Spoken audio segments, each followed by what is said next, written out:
Looking at these old photographs when I was young and always misunderstood. The pain still lingers in my heart when they treat. Dear friends, today you are celebrating your 35th anniversary of graduation.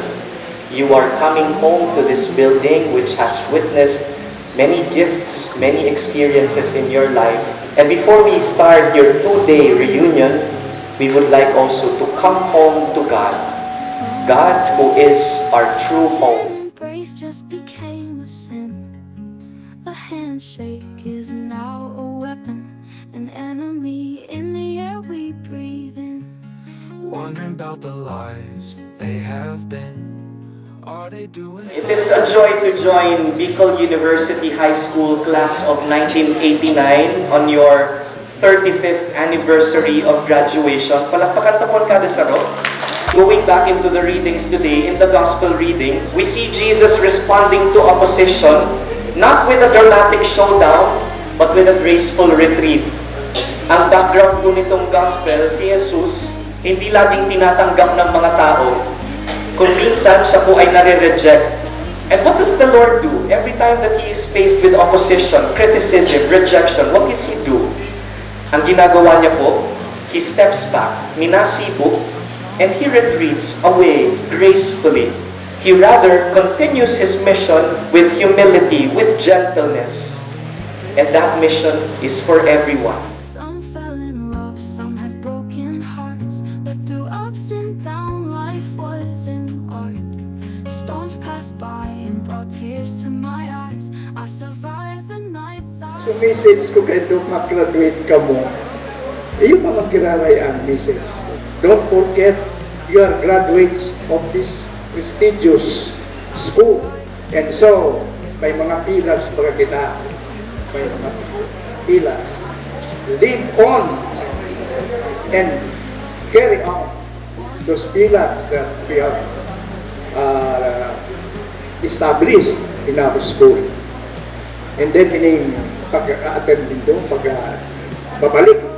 This is a very important, significant, relevant manifestations of your being grateful to your alma mater. Each other's pain, and we go hand in hand. Forget the past so we We are thankful that they are here. Everyone is here. We are all safe. We had fun today. Agree ba kamo? We had fun today? This was my shirt when I was in my senior year. So, yeah. Ano po kayan? Ako kayo ito kasaday. Nagsurat po kamo digde sa shirt na ini. And this shirt, okay, this shirt, so mga nagsurat digde are now doctors, lawyers, beauty queens. Some are in the Senate. Some are high-ranking officials in government. Nurses. Okay? Everyone achieve something in life. Okay?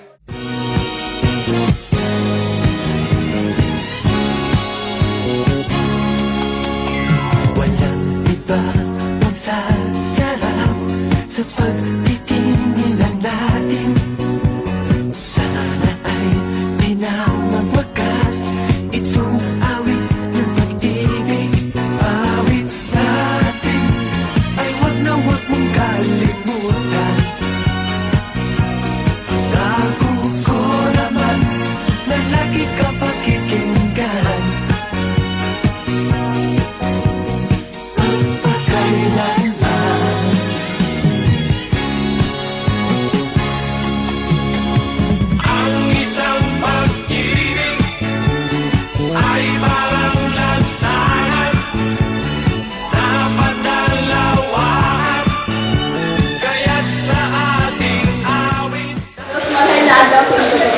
Welcome! In the next 2 days, let's honor our alma mater, our teachers who are here now, and more importantly, let's take time to reminisce, renew friendships, and really just have fun. Lastly, come out of this as a stronger and more united Watch 89. Thank you, and let the celebration begin.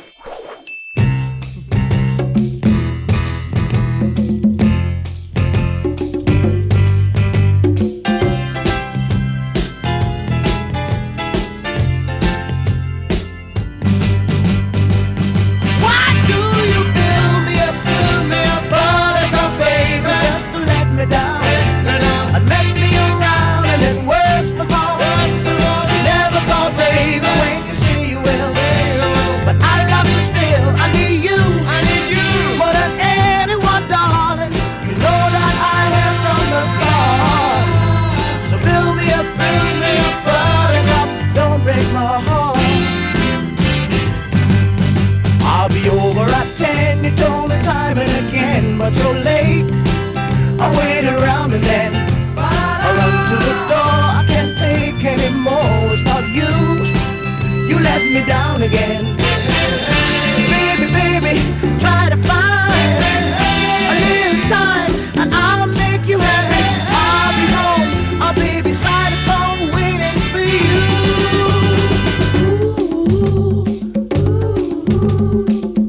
Why do you build me up, buttercup, baby, just to let me down?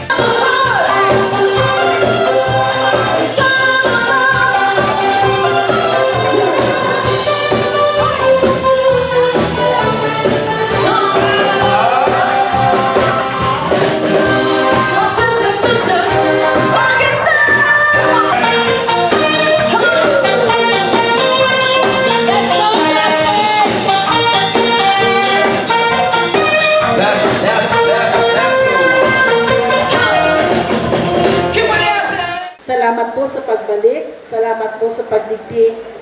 And as I always tell the other batches, you will always be welcome. Anytime po na magbalik ka mo dito sa high school, you will always be welcome and you will always have a home.